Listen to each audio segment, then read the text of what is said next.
Hello, good evening. Welcome to our webinar masterclass session this evening. It's so great to see many of you online. My name is Dotun Eleazar, and I'm your Club Growth Director. This masterclass is organized by the District Leadership Team of District 99, and it is titled Growing and Sustaining Online Meeting Attendance. Guess what? We have our guest speaker with us this evening, and we're looking forward to having a fun time together. I'm going to share with you how we are spending our time this evening. The masterclass itself will be in 3 parts. The first part is where we'll be going through series of questions that we have been able to consolidate, and we'll be having a discussion on that with our guest speaker. That section will last for about 45 minutes. After that, we'll be transitioning off into the audience hot seat section, where we have 3 volunteers that will be coming off mute to participate in that section. And we anticipate that part will last for about 20 minutes. After that, we'll be rounding off our session this evening with a summary of key learnings. So I can imagine that you're already excited, you're ready to go. And what we just want to ask of you is that if you have any questions, because this is a Q&A webinar format, that you use the chat window to type in your questions, and we'll see how much of that we can cover. So at this point, I'll just be handing it off to my colleague here, Richard Mattis, to introduce our guest speaker for this evening. Over to you, Richard. So I'm very happy tonight to introduce our guest speaker, our guest panelist. Joining us all the way from Denver, Colorado. He took his Learjet. No, he didn't take his Learjet in. That would be nice. That would be nice. But thanks for joining us from Denver, Colorado. Our guest panel speaker, Al Wynant, is co-founder and CEO of 2 technology platforms in the event and edtech arenas. He is a veteran of the event and meeting planning industry of over 30 years and has worked on projects internationally as large as 125,000 delegates. At Event Tech Hub, he oversees the day-to-day operations and development of fast-changing event technology, meeting the needs of a more virtual event world during and post the COVID-19 pandemic.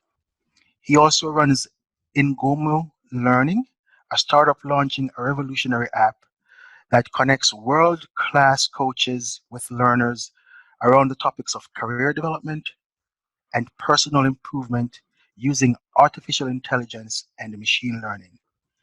He has spoken on the topic of event and meeting planning and attendee engagement for groups as large as 500 participants in Europe and North America.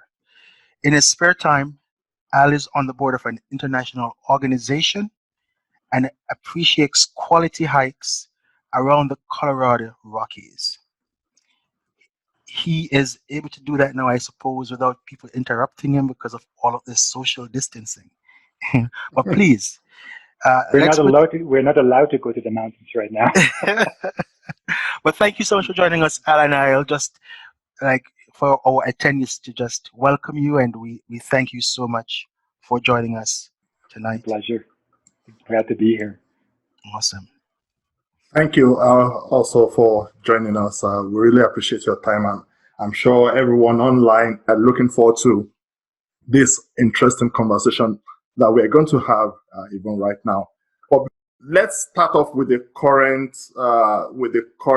pandemic crisis, which is part of the reason why we're having this question, it's been an interesting ride in the last 2 months.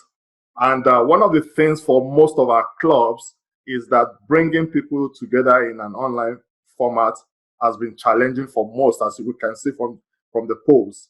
So what would you say are some of the changes that you have seen happening in the short term, and how will this affect the business of bringing together people in the future post-pandemic? Sure. First of all, thank you for inviting me to be here tonight. So I appreciate that, and I hope I can bring value to everyone who is here. But things have changed very fast in a very short time. So changes that would normally take, a few years, a few months, even decades, are now happening in weeks. So that's a challenge in one way, and also maybe on a larger scale, sort of the patchwork of international, domestic, and local rules and regulations make it really hard to figure out sort of the one size fits all approach as it comes to live meetings and virtual stuff and so on. But the beautiful thing with your organization is that most of the clubs are very local, so you can benefit from knowing your local rules, I assume. So, but the biggest trends we've seen, not necessarily just in the past 2 months, but in the last couple of years, is that more and more people have gone to the concept of working away from an office. That trend has, of course, gone, increased, quite significantly by necessity over the last 2 months. But over the last 10 years, that whole, 91% change from people working in the office to working remotely or at home. So that's a very big trend, and that really isn't going to change very much. I think from a meeting perspective and how people connect, we see the trend of, for example, Twitter. They just went to all their employees and said, would you like to come back to the office or would you like to work from home? Either one is fine. And a very large percentage said, we want to stay working from home. So the way those people meet will be very different than in meetings. Across the street from our office, we have the Charles Schwab headquarters. There's 4,000 employees there. Obviously, Charles Schwab is still up and running, but for the last 2 months, there's only been, maybe 10 cars in the parking lot that houses thousands of cars. So I have no idea what their plans are on how to open again or how they will reopen. But, thousands of these people have worked from home and they're still running. So who still needs a 60,000 square meter office, And the Denver Toastmasters meet there too. So I'm kind of interested to see what their plans will be for the future. So they meet twice a week, actually, as far as I can tell. So at the same time, companies are really starting to see the value and the benefit to the bottom line of people working from home. So that is going to impact how we meet, how we do business, how you meet with your group, since they're office, there may be less interaction in offices and there may be much different rules in offices right now about meeting. So you're going to have to figure out, or there will be new rules on how you can do that. It's very easy for our company. We've had a work from home culture for 10 years. So this hasn't changed our operation whatsoever. But for many, many other companies, how they do business and how they will meet is going to be different. And in the world that we work in a lot, in the meeting planning world, we just had a conversation with Marriott International. We had a mastermind group last week with Marriott, and just how meetings will happen going forward is just so different from what we're used to, from, the social distancing we've been talking about, to, how you check in, how you have speakers interact with attendees, how you can host attendees, how far your attendees have to be, how many people you can hold in a ballroom. So all of these different things are changing so fast, and we have to adapt to all of that so fast as part of that. So there's going to be a long-term impact. I think I kind of look at it two different ways. As human beings, as creatures, if we're not long enough in a new habit, we will revert back to what we were before. That could happen, but I don't think it will happen. I think we will all have to get used to how we do business differently, how we meet differently, how we market will be different. So all of these different things. And, one of the things that I've seen happen a lot in the last couple of weeks really is a lot of opportunistic businesses showing up, who want to make a quick buck because of the situation and who will tell you how to meet and how to do business. So you have to be a little bit aware of that as well. So I know it's a very broad answer I'm giving you here right now, but I think we'll have to get used to doing business different in the next, as we go forward here. Hope that makes sense. Yeah, it does make sense. And I like the analogy how you closed that up. That's when you said you think we need to get used to doing things like, running things like a business. And I think that's a message for us here in Toastmasters now. For us, the way we run our clubs, that we are running our clubs as a business. And especially if we continue meeting online, what does that mean for us running as a business in a digital format? So I'll go to the next question now, and that is, some of our clubs have shifted their face-to-face meetings online because of the COVID impact. Most started from following what they just heard about. Okay, this is the tool most people are using for conducting online meeting, like Zoom. What do we need to get Zoom so that we can continue with our meetings? But my question is that from an expert's point of view, what is the first thing our club should understand as they explore going online? So it's actually very interesting the way you phrase the question about, what do we need to do? Do we need to get Zoom to do this? And Zoom is a good tool, but that's not the first question you should ask for yourself as an organization, as a club, and no matter for anyone going online. The first question is always, what's the technology we should get? And the first question should really be, what's our goal? What do we want to reach? What's our goal for bringing people together? What do we want to accomplish? Are you teaching? Are you meeting? Are you meeting an organizational goal? Like you have to have a board meeting. Are you providing opportunities to network, connect? It can be one of those. It can be all of those. So why are you bringing people together? And also, what are your club members expecting, and how can you deliver on that? Something to think about. And then, excuse me, the goal should also include your thoughts on, changing a business model. So is the virtual concept, if you think about that, is that, a temporary goal? Will you all be coming back together again live, 6 months from now, a year from now? Or will the virtual component become a mainstay part of the way you operate? What is your goal around it? Something you need to think about. Then the other part of it is, do you have financial goals? Do you have membership goals? Do you have sponsorship goals? What are those? And I know you have membership drives and you want new members from your guests coming into your club. So something you need to think about, and on top of that, you have to think about deliverables, other than just meeting, what are you promising to deliver on? So I understand how a Toastmasters meeting works in person, so within that structure, what are you delivering on? What are your commitments to your members, to your participants? Do you have any commitments to sponsors or supporters? Do you need to raise sponsorship dollars for your organization? And how will you then recognize those people as well? So once you have a good understanding of those goals, then you can start figuring out the next steps. Okay. So with that, what are the next steps once we understand our goals? So once you understand those goals, you can start looking at how to deliver on those. So the way, and this is how I do this personally, I always start by writing down my goals in very bite-sized pieces. So if the goals are, educational, what does that mean? What does that look like? Do we have a teacher, a speaker to present to a group? Do we have a group of people who participate en masse with each other? And as you write down these goals, these deliverables, then you start coming up with a list of features that you will need in your technology. Because we'll start talking about technology here as well.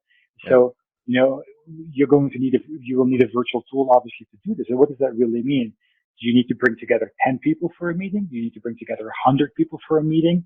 Because there's different scalable tools out there. Are people going to need to be able to ask questions? Are the group going to see each other and interact with each other? Do we need to share presentations and videos and files like we're doing today? Do we need to recognize our sponsors? Do we need to have our participants register, for free or for a fee and so on? Do we like to have our participants, have access to content, and each other as part of this process? How do they engage, pre, during, and post? Does it need to be easy to use? What's the level of understanding of our our members, our participants, on how technology works. Does it need to be easily accessible from a computer, a phone, a tablet, over all devices, and so on. So you get the picture. So these questions that come up as you go through that, and from there, you can really start, evaluating the needs of the technology you will need. And I have some opinions on that, obviously. Yeah, you're right. Al, you mentioned several factors to consider there. So how do you how would clubs, or how do you go about evaluating which tool to use, based on all those factors? And in your opinion, what are the best tools to use? So we're using Zoom today. You've mentioned Zoom earlier on the conversation. So everybody has jumped on the Zoom bandwagon, and it's a good tool. There's nothing wrong with the tool, but it's far from a tool that's really ideal to accomplish a big picture. So, Zoom is meant to be, a meeting tool for businesses, for webinars, one-on-one calls, but it's missing a lot of other pieces. But it's good for the concept of the meeting here. So, and Zoom sort of seems to have replaced WebEx, GoToMeeting, and so on, that was popular, 5-10 years ago. Having worked in this industry for 30 years, one of my biggest pet peeves is when a prospect client comes to us and want a solution to manage their events, host their virtual meetings, and so on. So they come to us. So you've gone through this whole goal list of your ideal thing. This is everything you want to make this thing work for you. And so people come to us and you go like, we need to change. We want to go virtual, this and this and that. We've done it like this for 10 years, but we really don't like it. We want something different. We want your tool to do the same. Doesn't make a lot of sense to us. So as you evaluate the tools, you're going to have to be flexible. So our approach is that we want to know what your goals are, understand those pain points, and then trying to solve, the problems with solutions, but maybe in a little bit different way. But the things you have to think about really as you evaluate tools that are for your audiences. So the things you have to think about, the first thing is, who is your audience? That has changed. How technology has been adopted over the last years has changed quite significantly. I remember in the early days of the internet, you didn't expect people who were a little bit more experienced in life would know how to use the internet. Obviously that has changed, but you still have to know your audience. So what's the knowledge of technology? What's their location? Do they have access to high-speed internet or not? That can make a big impact depending on where you're located. Are they accessing those meetings on their smart devices, their phones, their computers? And if you don't know these answers, you can do a quick survey. Use SurveyMonkey or any type of format to do a survey of your audience, going like, what are some of the challenges that you have? And then the next part of it, if you understand your goals, you're going to need to really evaluate the pieces you need from your technology. And we've talked about that a little bit earlier, the virtual meetings, the registrations, do you need to share content? Do you want your participants to engage and so on? And then you're going to have to research your options. So I will provide you with some resources. I didn't have enough time to pull them all together for you before we start here. But there's a lot of different resources available. So you have, excuse me, from my perspective is the simpler you can make it, the better. Because I've seen organizations use, one tool to market, or multiple tools to market, another tool to manage registrations, another tool to do the meeting, the webinar, another tool to share content, another tool to engage post-webinar, and suddenly you're using 5 different tech platforms to do one thing. So the more you can streamline that process, the better. So shameless plug, our company does that. That's all I will say about that. So it's really finding, how simple can you make it for your attendees so they don't have to manage different tools to do this. But you may be somewhat limited because of what you may need to use, and I'm not familiar with this within the Toastmaster, environment, or so you may have some things you need to use there. So there's that. So it's really coming down, who is your audience, and from a tool perspective, what does the tool need to do? I mean, Zoom works great for webinars, and and any other types of meetings you need to do. GoToMeeting, WebEx, there's a lot of tools out there that manage conferences and so on. They do the same thing, but they also offer the registrations, the program development, the marketing engines, and so on. So it's kind of figuring out what you need to do. And I'll provide you with a list of resources right after. Well, tomorrow I will say, which you can then share if you like with your members on that. So I'm pretty agnostic when it comes to tools. It's more what works best for your audience and what works best to meet the goals of the organization and make it easy to use.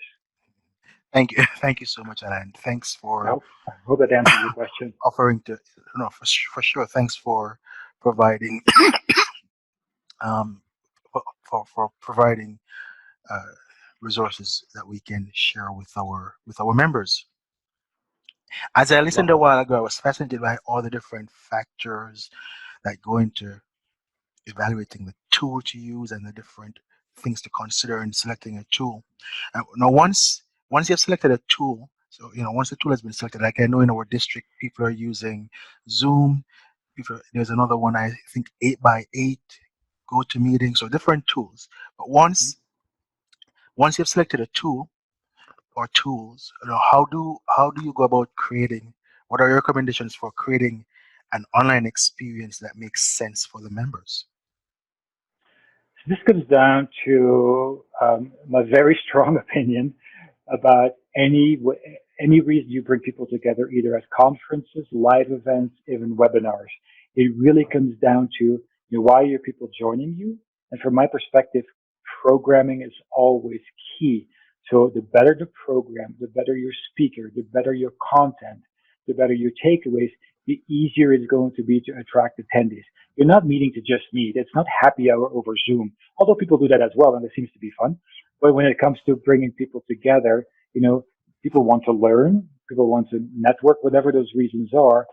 So it is programming is really key. And as much as that counts for, live events for conferences, if you go to a conference and you go to a workshop, you're expecting that to be a great workshop with takeaways that you can implement in your organization, in your life, whatever that is.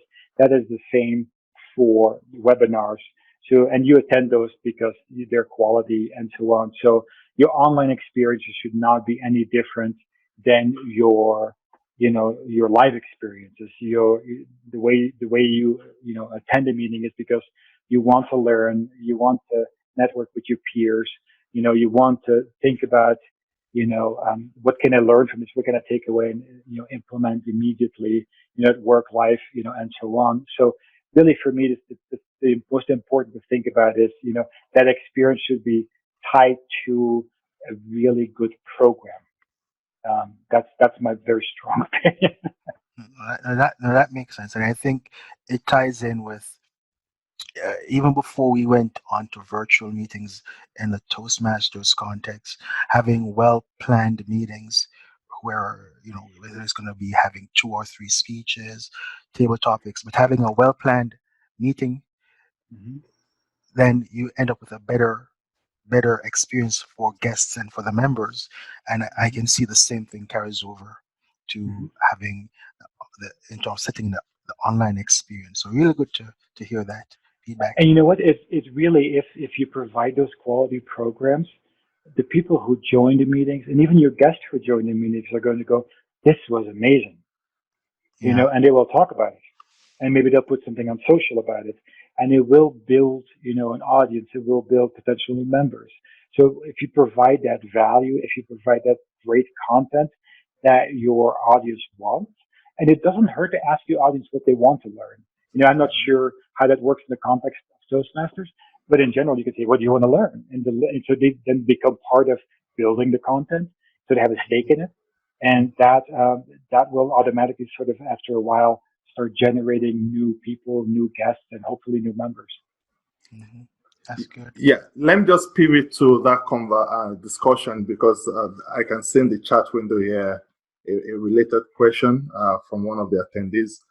So I think variety is also very important for our clubs. And Richard, as you know, our meeting is such that we have regular meetings, which I want to term as like a working session where we practice giving speeches and those things, and guests come in the face-to-face mode to check out how we do things.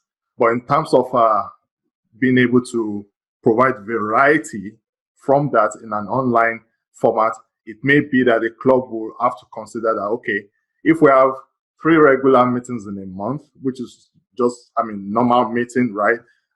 there's really not much variety to that. Maybe one meeting in a month can be a special one, a special educational meeting, like a seminar type of thing or a workshop type of thing, where you bring in a polished speaker, a polished presenter, use that to promote the club, make some noise, get people to, use things like Eventbrite to get people to register for that event and market it so that you are using that meeting as, again, a variety when it comes to the online experience. I think that will work well for many clubs rather than just every meeting is the same mode, is the same agenda. By the time guests come, they may, be tired so easily. But if they know that there's something special every month that they can get value from, I think that will make a whole lot of difference in an online setting. So with that, I'll just ask the next question here, and that's about what are some best practices for online meetings, both to manage the meetings and to attract and increase attendance? Sure. I think the first part is to make sure that you understand and know the technology that you use, because nothing is worse than being in a meeting and suddenly there's no sound, or the picture goes, or the presentation doesn't run. So understanding the technology that you use as the host of the meeting, obviously. So if you're new with the technology, play with it and learn it. Invite a friend to come and do a little bit of a rehearsal with, so you understand how that works. The second part of it is, if it's a new technology, is to educate your participants on the technology. So download the app, make sure these are your settings on your computer. It works well in Chrome. It does not work in Firefox. Whatever the different communications are around the technology, and every technology has a good help menu you can share with your participants. So we have, and I'll be very happy to share this with you. We have a very good. So we do lots of masterminds in our company with our members and our clients. So we send always the reminder emails and so on. And within that, there's always, here's how you will have the best experience with the meeting. Do this, do this, do that. And it takes them through. And after, 5 emails, nobody needs to see it anymore, but we provide that level of service. So I will share that email with you. So you're more than welcome to plagiarize it. And it is for Zoom. So, you're welcome to use. So I'll send that to you when I'm done here. And the second, sorry to jump in. You mentioned a term there that some may not be familiar with. You said mastermind. What's a mastermind? Oh, that is something that we do in our company. So we hold with our clients, and we actually, it's open to any meeting planner. Anybody who plans events is welcome to join it. It's a complimentary thing. So we meet once a month. We bring, people come in kind of in a Zoom meeting like this, and we bring in a guest speaker who will address a topic that's of importance to the audience. Okay. So there's always the introduction, kind of like we're doing today in essence. So last week we did this with, as I said a little bit earlier, with Marriott International. So how will hotels deal with, meeting planners in this new world? And the next one we are doing is about how do coaches and meeting planners work together? How do speakers work together? How is that going to go moving forward? But the subjects, and this is what we talked about earlier, the subjects that we're discussing are not driven by our companies. They're driven by the participants. So we ask them, what would you like to learn? Yeah. So we get good participation. So that may be that special meeting that the club chooses to do in form of like a special presentation in order to attract people from outside. Okay, thank you. Added value. So once you know the technology, it's very important that you run. You can call it a dress rehearsal, a practice, or whenever you want to do it, like we did on Monday, I believe it was. We got quickly together to make sure that all of our settings worked. Because again, nothing is as embarrassing as you're hosting a meeting and the sound doesn't work on the guest on your speaker's headset or microphone. So making sure that everything works, that the technology works prior to the meeting. And you could do this the day before, an hour before, 15 minutes before. But, and the next thing, so online meetings are an interesting beast. Generally, these meetings tend to be complimentary and free. So when they're free, people don't always show up, no matter how good the program is. So you have to make sure that you have campaigns that encourage your people who are signed up to join you. to make sure that they show up. So like you did for this particular meeting, there was an email yesterday, if I recall right. There was one today. So you queue these emails, and you can, through your marketing, email system, you can do this where it goes out the day before. We look forward to seeing you. It's going to be an amazing, session with the instructions, and you do this so people show up. Because usually with these online signups, about 50% of the people who sign up don't show up. That's true. So you want that number to be obviously higher. If they pay for it, it's about 20%. But if it's a complimentary meeting, even if it's part of a membership, you get about a 50% no-show. Now they may look at it later when it's recorded and so on. So there's that. The other part is basically you want to make sure, especially if you're working with a guest speaker, that there is someone who's a designated moderator, who can cue the slides, who can monitor the Q&A and the questions and help with requests, because your speaker, and if I had to do this, I'm very easily distracted, and I'll be a squirrel, and I'll be off on the questions and not focus on what I'm supposed to be talking about. So having somebody who can do that for you is important. And always leave your participants with takeaways, homework, top 5 tips. What did you learn today? Make sure that as they leave the meeting, they're sort of reminded of those top parts of it. And as it comes to the second part of your question, as it comes to attracting people to come to these things, again, I'm going to say the same thing. It comes down to quality programming, asking your participants for referrals, what did they benefit from. So you can start using some case studies, tell their stories in social, tell them what they want to learn and so on. Involve your participants as part of that. Okay. And now I'm done. Would there be any other thing that we can do for increasing attendance as best practice? Market, okay. So that's a short answer to a very long question later on. Yeah. So in the words of John Maxwell, it says, everyone communicates but few connect. What is your advice on how to create an interactive experience online? So I think I touched on a few of those before.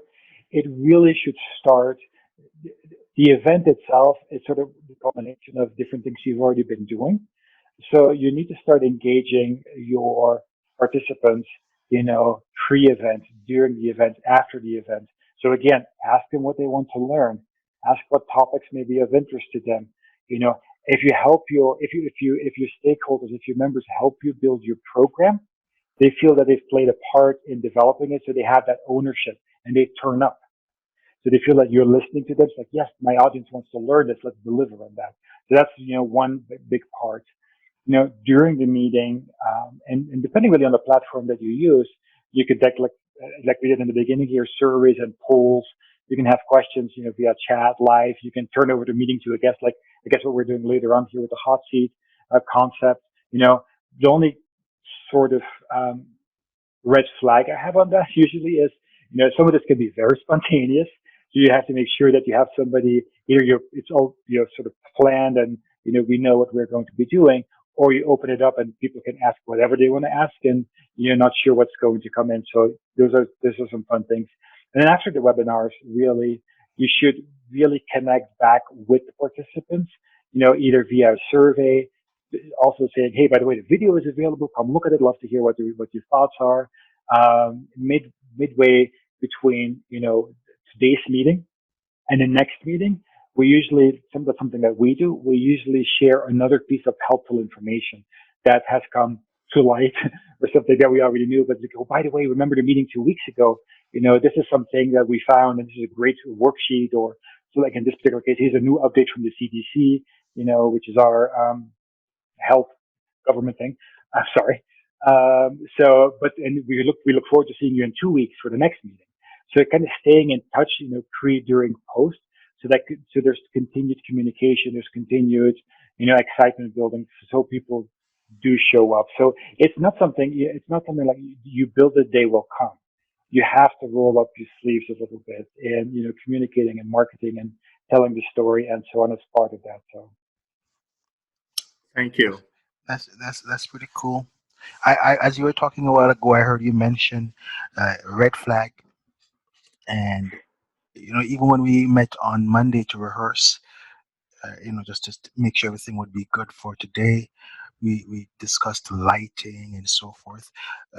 Let me ask, are there traps to avoid when adopting online meetings, and what are some of these traps for us to be aware of? So, like I just said in my previous answer here, if you build it, they will come. Never the case.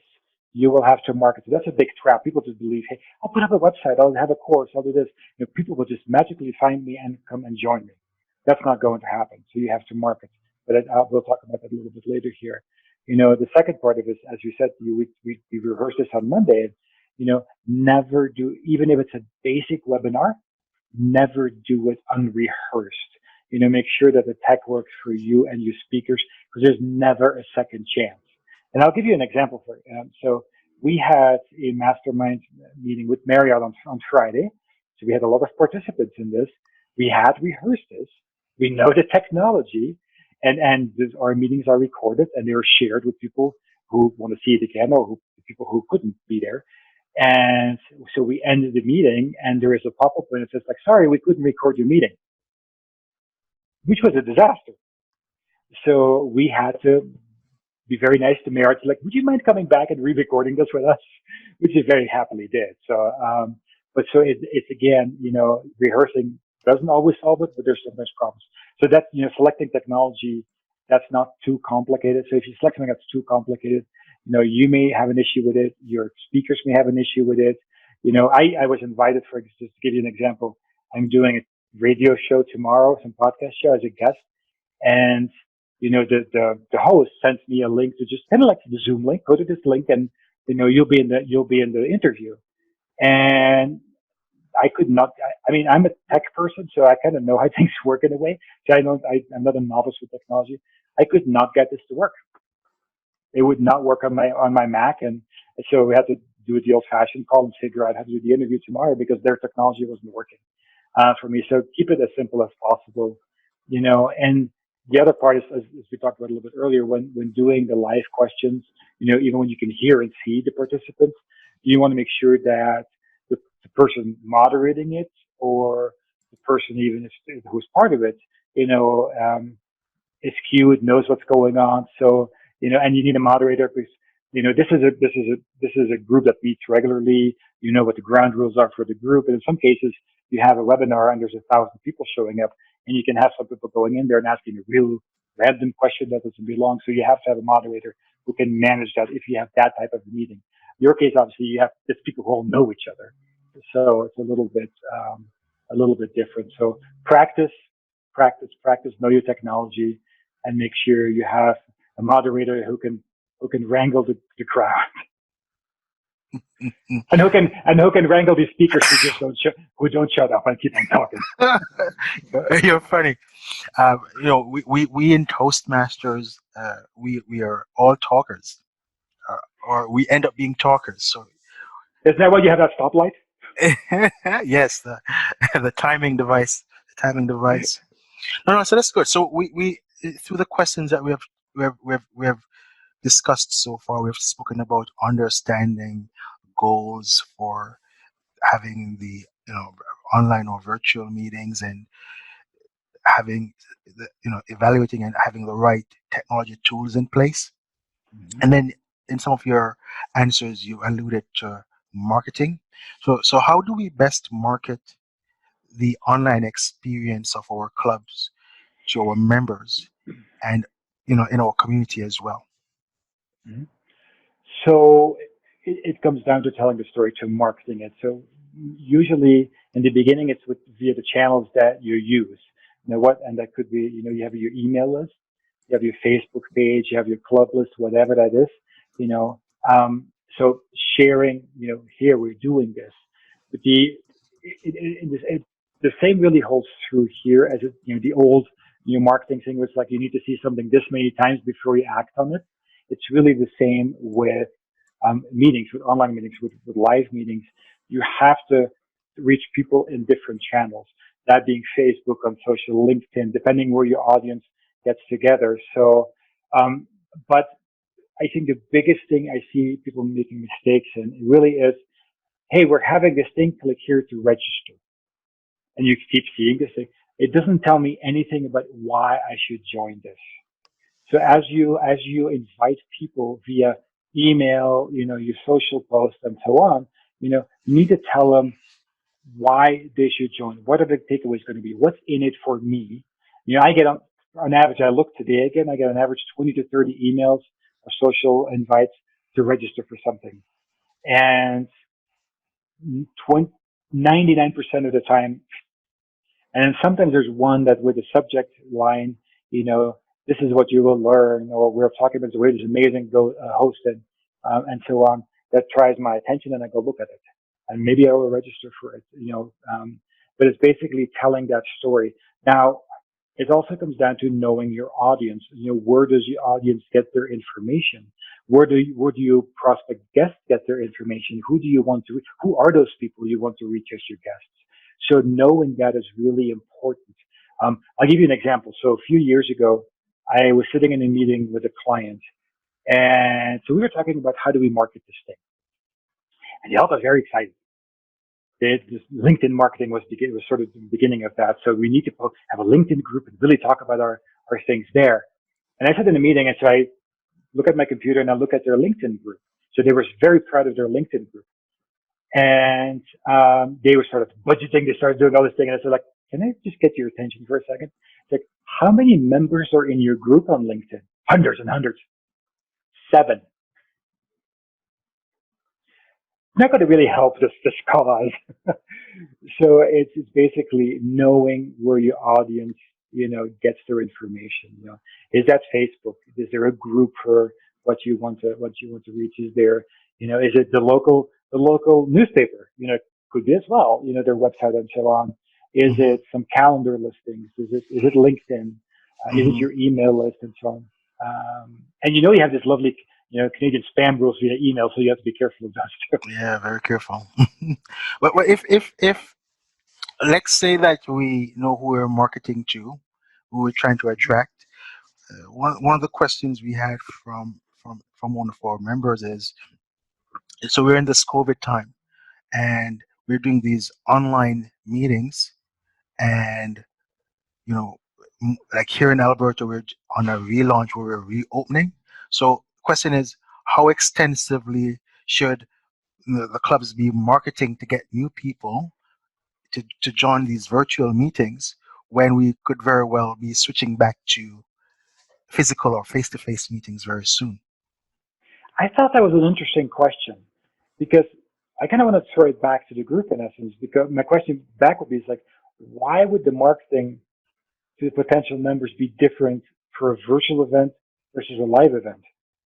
Yeah, I think the question could have been perhaps one aspect to the questions could be that with the online format, you're able to get people from locations that are not necessarily close to your physical location. Mm-hmm. So how often should you market then? So again, it depends. Are you doing this via email? People don't want to get an email from you every day. So depending if these people signed up or not to your email list, you can do that. You can do once a week, an email on that. When it comes to social advertising, how you promote socially, you can do a daily post, and you can even schedule them out in Facebook, and so you don't have to do it every day. It's very easy to do.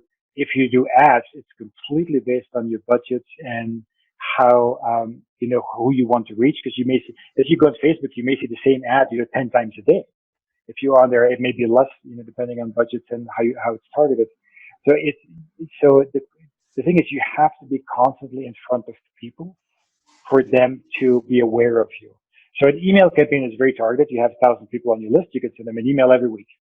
When it comes to reaching people you don't know and you want them to participate, you're going to have to create some, engagement online. That being, Twitter, Facebook, Instagram, LinkedIn, TikTok. I'm still sort of nebulous on that one, but all of these different ones. So, but it doesn't come down again, like I said earlier, to put, hey, click here to register. That's the action you want them to take, obviously, but it's more about, telling stories. What is the value of what you put? So if I see this, I can get this. This is important to me. This is not a sales pitch. This is not a, something that's sort of what Nevis. I mean, you have a good brand. Everybody knows Toastmasters. They may have not been participants, but the brand is a very good brand. So you can use that as, as telling stories and telling, hey, we're having these meetings. These are the takeaways. Come learn, come get to know us a little bit better. So I think when it comes to virtual versus, I think there's a beautiful way with the whole virtual thing right now, because, they have a new way of doing things. You can tell stories around that. You can now join us. You could not take a jet here and fly 4 hours to the meeting, but now you can join us and have this amazing speaker and get to know us. There's some great stories you can tell. So, but you have to be, it's kind of hard to say you have to be, because I'm not a marketing person per se. I can't say you have to have, 5 posts a day on these networks. It's just being in the minds of those people, preferably on a daily basis, somehow. Good. And it's what I said, roll up your sleeves. Well, thank you so much for those responses. Go ahead, Dalton. Yeah, I think you're right. We need to roll up our sleeves and think differently on how we do the marketing. So for the next question here, it's about how do we inspire members to join the online meetings? How do we maintain interest and make the meetings memorable to our members? I think my answer is relatively short on this one, because it goes back to providing quality content. If you provide quality content, they will come back. So what can they take away from it, and what can they implement in their work and lives? What is meaningful to them? So the more meaningful content you can provide, the more times people are going to come back. If you do the same thing over and over and over again, it's going to get a little boring and people are not going to come back. There is a Toastmaster program, which obviously has a structure to it, and you can do this online, and people obviously join you for that concept. But as it comes to, doing something different, it really comes down to providing very good content, but engage your members, in telling you what that content needs to be, because the more you engage your members, the more they feel part of building that program, so they have that ownership as part of that. And we do the same, as I said earlier, with our masterminds. Tell us what you want to learn, and they always show up. That's true. So always something. It's never a sales pitch. It's always what can we do for you? What can we do for you? Okay, and for the next question here, it's about sustainability. How do we sustain online club meetings and even convert guests to become members? I guess the answer to that would tie back a little bit to my previous, sustaining it online is basically providing good programming. I assume your guests are people who they drop in for one meeting, they want to get to know you a little bit. So how do you convince them of the value of the organization? So within your online meetings that you're doing, you may have to have a guest segment where you pitch Toastmasters to them. What's in it for them? How do you convert them? Because it's very different online than it is in person. Online you almost feel, you only get this deal for the next 30 minutes. That is usually how these online if it's a seminar, you get trapped in one of those. You'll get like, for the next 30 minutes, if you buy it, you get this for free. That's not the case. But you still are going to have to make an ask of your guests, to consider becoming members, and who your guests are. I assume you will know who these people are. Communicate with them afterwards. It was so great seeing you here. Thank you for joining us. Did you learn anything? Make them part of the conversation. Make sure that they feel valued as a guest. And then do a soft sell. And either they say no, or I'm thinking about it. So kind of have. I'm not sure how you do your marketing in a way, but have almost like a drip campaign with your guests, which you can do about. They said yes. Great. They'll sign up. They said I'm thinking about it. I'll get another email from you. If they said no, thank you very much. kind of coordinate those things. So then it comes down to first making the ask, but also making them see, as which I assume you do in your live meetings, making them see the value of the program. And you're correct. In the face-to-face program, what clubs do is that they have what we call the guest packet. So when guests come in through the door, each guest is handed a package which contains key information about the club, about the Toastmaster program, how they can join the club, the club fees, and if there are some other questions to reach out to. So that's usually in that package that is handed over to guests. Some clubs then, after the meeting, would follow up via email to say, "Oh, thank you for stopping by to check our meeting yesterday. It was really great to have you. By the way, feel free to check us out again next week. This is what our meeting format will look like. And here are links to some resources that you can even also check out just to know more about the Toastmaster program. If you have any question, get back to us." So that's sort of like a standard thing that some clubs do. So maybe my follow-up question then is that can I step back on this? Yeah. So as you're handing that hard copy packet in the live meetings, you can this would be quite special for a guest, I think. If you have a digital version of this, an hour before the meeting, an email goes to the guest and says, "We look forward to seeing you. Welcome you as a guest. By the way, here's some information. Here's your guest packet for this meeting." But it gets so you can schedule this via your email campaigns. You know who the guests are going to be. So that goes out to the guest, and it'll make the guest feel very special because nobody does this. Yeah, and you answered the question I wanted to follow up with. So sorry. Yeah, you go. That's excellent. That's excellent. I think that was one of the questions I saw from members. We in terms of in the physical meetings, we would have guest packages and so forth that we'd provide to guests. I think that idea of having a digital resource that we send out to the guest, that's a fantastic idea. So thanks for that. No worries. My question is basically our learning program is based on face-to-face traditions.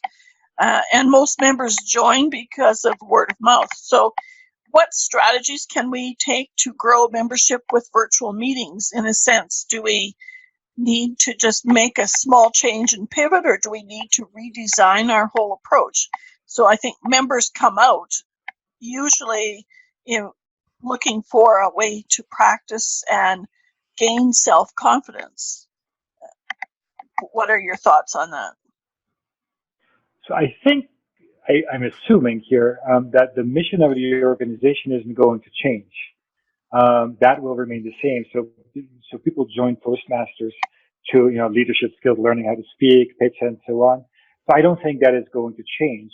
So what may change is how you deliver those programs. Will that again be live? Will that be a combination live or virtual? Will it be completely virtual for some organizations or some clubs? So there may be some pivot on that level. As you're talking about, growing that membership, I think your communications are going to have to change a little bit. And I'm sure that I'm not familiar in depth in how the organization communicates with members and prospect members, but I think maybe even on the international level, the leadership may have some resources. I'm not sure, but if we are going virtual, how do we change how we communicate? How does that tie to our brand as an organization? How are we going to deliver those programs? So I think there will be, and I can't obviously speak for the organization, but I think there's going to be a little bit of a pivot on how those programs are going to be done. And as I see this with some other organizations and companies that we work with, I think everyone right now is trying to figure out how to do that. How do we keep our mission, and how do we deliver our programs differently? So that's something you have to think about. The same as it comes to finding guests, and as Richard and Doden said earlier, your guests are no longer from a specific company, a specific region. Your guests can be from anywhere if this is virtual. So the way you market to potential guests and the way how you involve your, because just for an example, so I know a lot of people. I know very little people in Denver because I'm new here. So if somebody said to me, do you know anyone who could benefit from Toastmasters? I would really have to think, because I don't know that many people who live close to me here. It's a very, very spread out city, But if you said, do you know anybody who could benefit of Toastmasters, but they can be from anywhere? This is not an invitation, by the way, but I can give you a list of 50. I can give you a list of a lot of people who could benefit because they can now participate with a club that, fits, what they want to learn. So I think there will be, and I hope I'm answering your question, by the way, but I think there's some great opportunities here, to grow your membership in a different way that you're used to.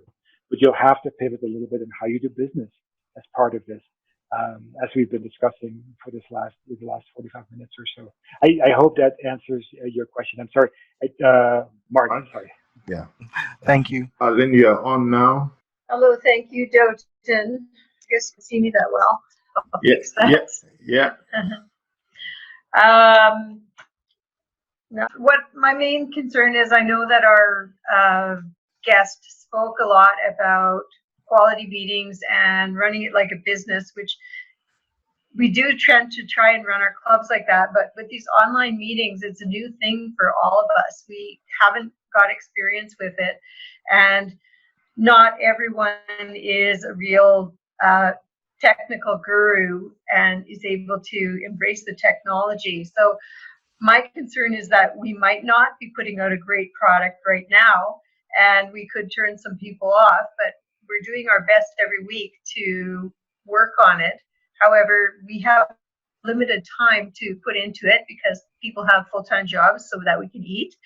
And it's a steep learning curve for a lot of people. So I'm just concerned mainly about that, us not putting our best face forward in this thing, and if it really does foster the club mission of Toastmasters International, which I also did write in that Q&A thing. I'm not sure if that's a question for you. Hi, Eileen. Hi.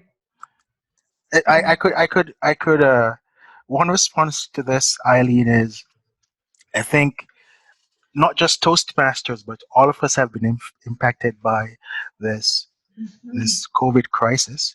And I've seen people have Easter dinner online and visit events remotely, like funerals and weddings and stuff online. And I think, at least at this stage, people realize that things are not going to be perfect and we're all adapting. So I think during this time, people are, I want to say, forgiving.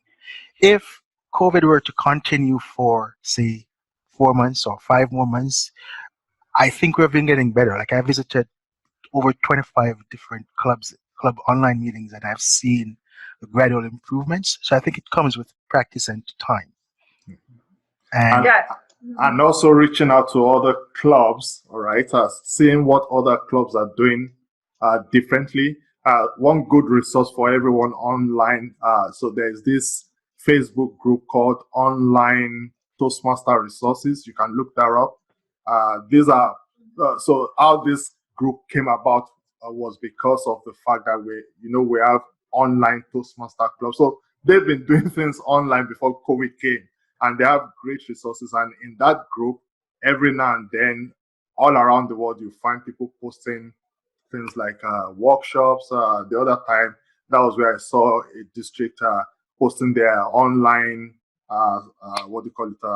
speech contest. So check out that group, because it gives you the opportunity to at least see what other people are doing, and even be able to tap on the shoulder of someone in that group to say, hey, we need help with this and that. So for sure, it's a learning curve for everyone.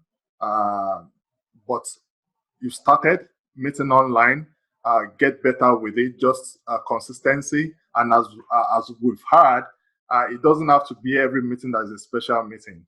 Regular meetings is regular meeting, but if you could make at least one meeting every month or every other month, a special one that you put somewhat preparation towards, that could begin to help you develop your confidence in putting up a good show. Well, in spite of the challenges, I would like to say that Millwoods Club, one of the 3 clubs I belong to, has had 3 new members sign up since we went only online. Great. And I'll do a cheer for everyone. Woohoo! Awesome! Woo! Why not 5? I'm just kidding. We're getting there. We're getting there. You sound like my dad. You have an A Achievers minus? has 1 or 2. That's awesome. Friendly Achievers has 1. Awesome. New one. Yes. Yeah. Okay, thank you, Eileen. I think we have about 4 to 5 more minutes. So let's get Nick on. If I may, yes, share, sorry. Go ahead, Al. We have some great resources I'll share with you they're really mostly blog articles, but there's some great resources about how you can do this very easily and simply, that maybe take 5 minutes to read. So I'll share those with you as well. Thank you so much, Al. So I'm bringing Nick on. Thank you, Eileen, for that. Bringing Nick Wilson on, yeah. And while you're bringing Nick on, one of the questions I think Eileen had raised when she submitted her information on the registration tool was about how to do a virtual guest package, and I believe Al mentioned one idea where we can send information out before the guest comes, and you could also send it afterwards. So great. Yes. Go ahead with Nick. Nick. Sure. Can you hear me? Yes, we can. Yes, great. we can. There are clubs that meet in church basements that don't have the technology to continue online when they go back to their traditional meetings. How do they use digital marketing to attract people geographically? Because they're only going to have people from their community and their neighborhood. How do you do that? You can shotgun the whole of Edmonton quite easily, but that's 1 million people. How do you target your neighborhood? Very easily, depending on which platform you use. So it comes down again, what are your potential members using? So if you, for example, using Facebook, you can target campaigns. Now those are paid campaigns, but you can spend very little dollars on that. You can target those campaigns so fine-tuned to your block, to a building across the street, to people with specific interests. So that is very easy to do as you set up your campaign. Now, I'm not a social media specialist, but basically when you do those campaigns through Facebook, even through Instagram, you can really define who your audience needs to be, from job titles, from area, from zip codes, and so on. And you can go very, very narrow, and you can go very, very large. So that is actually very easy to do. And when you go to Facebook and you try to set up a campaign, you get to see how everything works. There's a little tiny bit of a learning curve, but it can be very effective. And that's how you can segment, the location. The other important part is like sharing the right message in the ad so people can click through and go register or learn more about your club. So that's really important. We actually work with a company for our company, and we can actually target. Say if I wanted to, for example, reach a specific department in a specific company under a specific IP address, we can actually do that. That's fine-tuned. So, wow. So that's how sophisticated it has become. So if I want to, for example, across the street, invite the events department of Charles Schwab to a thing, the company we work with can actually do that. And so the ads will only show up on their computers. And these are Facebook ads. That's maybe a little bit too sophisticated, but yes, use the Facebook ads. Yeah. And so you can do that. You can do that through Facebook. I think Instagram as well. LinkedIn's a little bit, I'm not a big fan of LinkedIn advertising. But with Facebook, you can really target, zip codes, neighborhoods, and also titles of people, or job descriptions of people, age groups, sexes, everything. It becomes very fine. So if you know who your audience is and what geographic area you want to reach, it's very easy to do. And even with very small budgets. So if you want to set aside $10 a week, $10 a day, whatever that is obviously for you, you can do that very easily. I hope that helps. Problem I had with Facebook ads is that the narrowest radius is 1 mile radius. That took in half of South Edmonton and a lot of clubs, and people were just passing through the neighborhood as well. and I saw one of my ads, because it was a fairly distinctive ad I did, popping up, being shared by somebody in rural Alberta who I know, and I said, hey, where do you get that? She said, oh, I was driving through South Edmonton. I thought, okay, well, you're not a target audience, or the guys who are working there during the day, and for me, it wasn't narrow enough. Yeah, if the district did it or the area did it and clubs worked together, but then I reached out to the other clubs and said, did you get any members from this? Did you get any guests? And nobody replied. So, my club spent $100 and got nothing, not a single guest. Maybe some other clubs benefited, we'd never know. So we have no quantifiable data to show yes or no is it worthwhile doing. So you can look at the reports and how many people click through and what actions happened there. If I was, it's fantastic value for marketing. $100 for 6,700 views, but we never got a guest. So other clubs maybe did. So I have to say this. Forgive me if I'm a little crude here. Sure. If that's a good number of views for very little money, yeah. Why didn't they click through? So there's something in the messaging then that has to be addressed. Why? Because usually when we do A/B test ads sometimes, you got a really great ad, and it's like there's all these views but nobody clicked, and then we have a different ad, but there's in essence the same ad but with a little bit different language, and there's less traffic but a higher amount of click-throughs. Right. So you have to sometimes A/B test a little bit on that. Yeah. But if I was really honest with you, I'm not necessarily a big fan of social media advertising. Because it can be expensive and you can have very little results, and it is something you have to run for months before you see results. You will not get results from running an ad for a week or a month. I think the average, if I talk to some of my colleagues, the average amount of time they run ads before they start seeing results is 3 months. So that's an investment you have to make. So there's very rarely, unless you have this 1 in 1,000, ads, it's very rare to start seeing results in a very short time. Same with Google ads and anything like that. Google ads, you can even target even more, but they're a lot more expensive. So. Okay.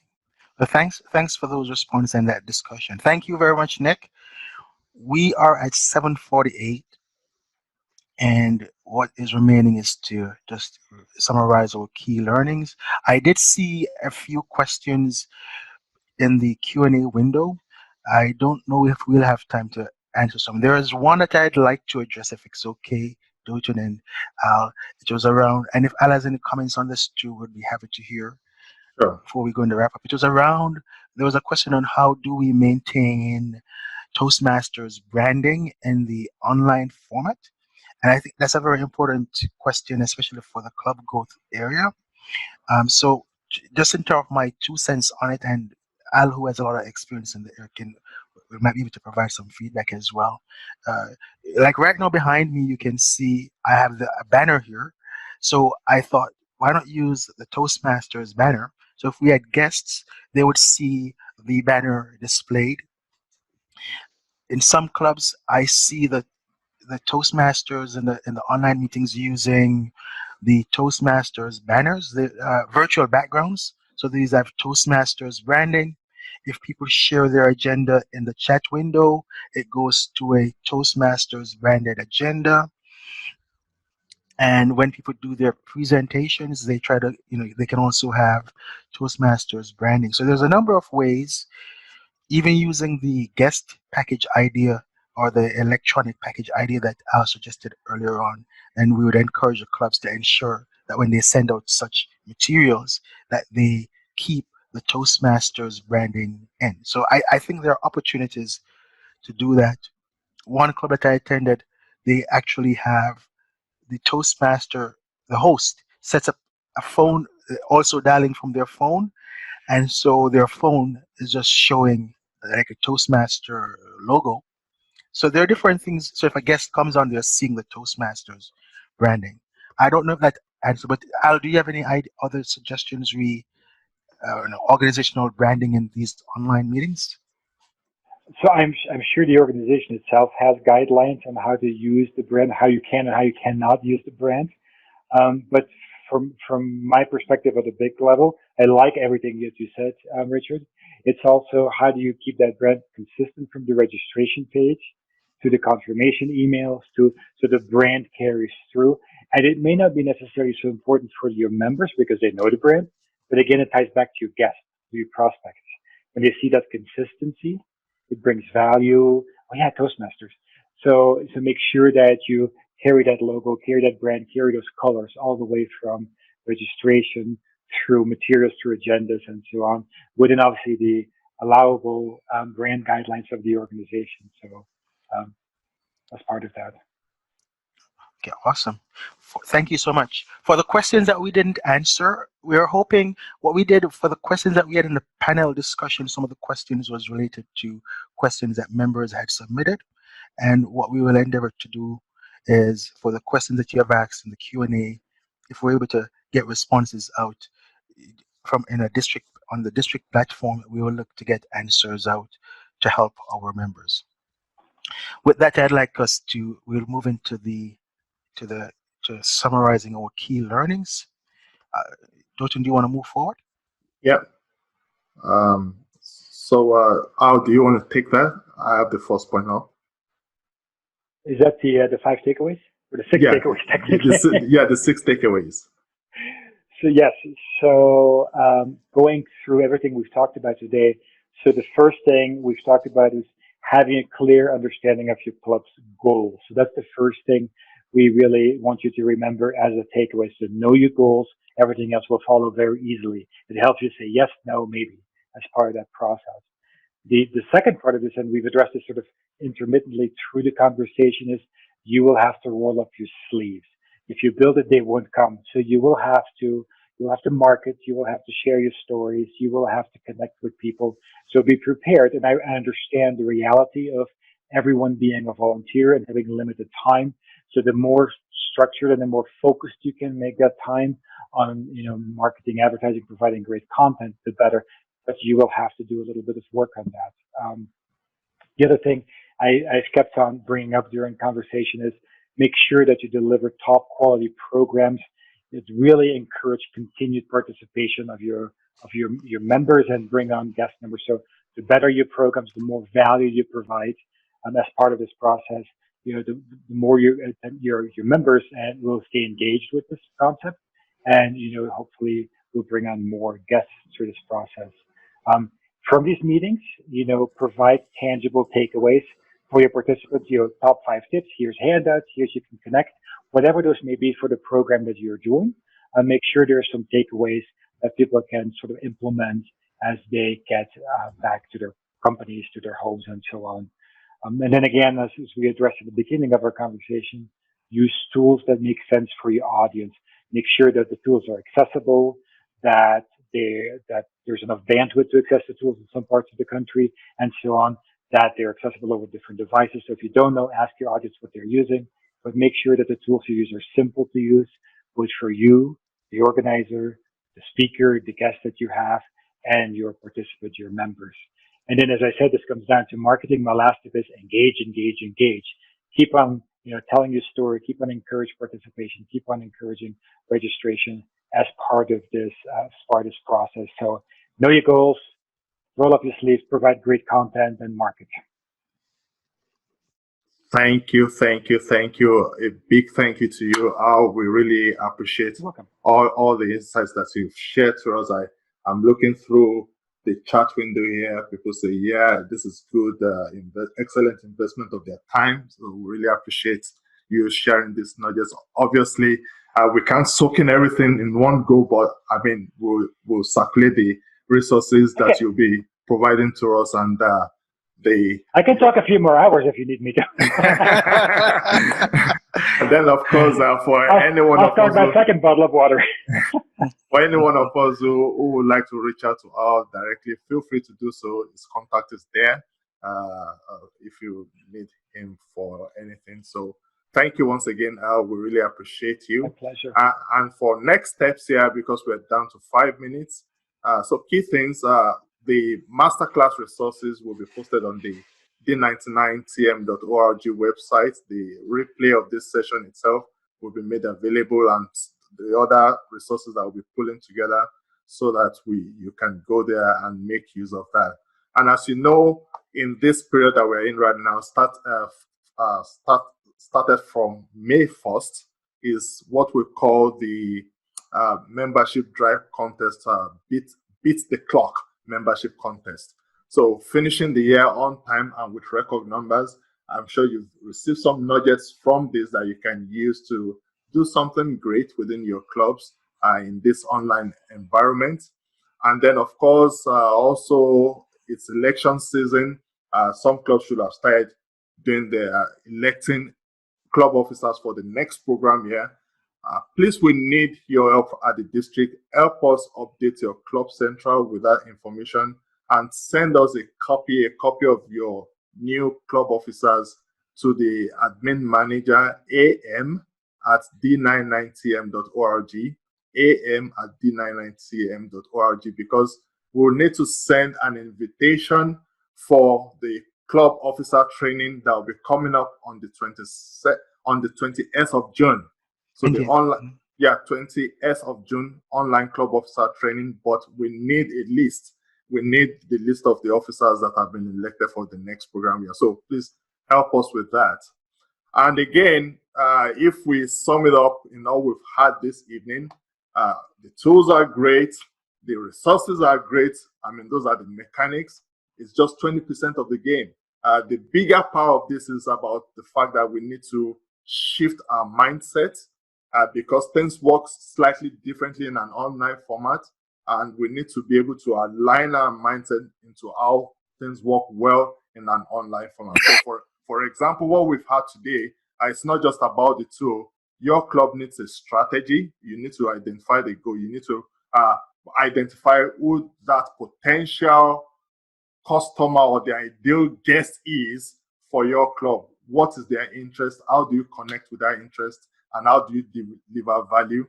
You also need to have a simple process around the online meetings so that it carries through in terms of quality, in terms of brand consistency, and then also using the right kind of platform or tool to be able to deliver value. That requires a shift in mindset. So all in all, it's about 80% attitude wins the game. So thank you once again for taking your time to be on our webinar masterclass this session this evening. We really appreciate you all, and we'll be in touch with you shortly. If you have any follow-up questions, you can send that to cgd@d99tm.org, cgd@d99tm.org. Thank you once again for your time. Thank you, Richard, for helping out with this, and for everyone of us that have been able to set aside this time this evening. Enjoy the rest of your evening, and bye for now. Thank you, Dalton. I'll do a cheer for everyone. Woohoo! Yeah! Woohoo! You see the confetti coming down. Okay. Thank you.